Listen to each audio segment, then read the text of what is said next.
మార్పు మార్పు అన్నారు. మీరు తెచ్చింది ఏముంది? ఏ మార్పు తప్ప మార్పు లేనే లేదు.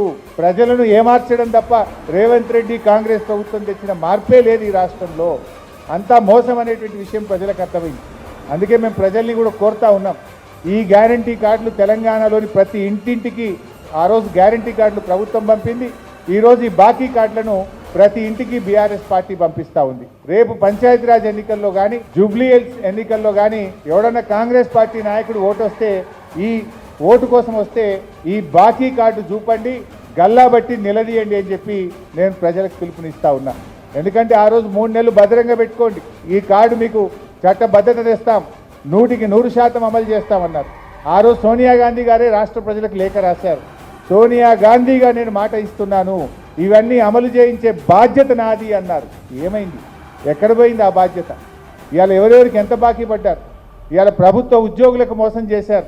5 డిఏలు పెండింగు, పీఆర్సీ గురించి మాట్లాడే పరిస్థితి లేదు.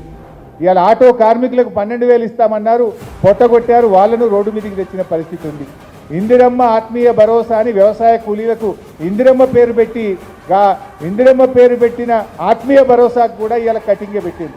మండలానికి ఒక ఊరికి ఇచ్చిండ్రు, మళ్ళీ అది కూడా బంద్ చేసిండ్రు. ఆ ఒక్క ఊరు కూడా 2వ కిస్తీ ఇవ్వలేదు.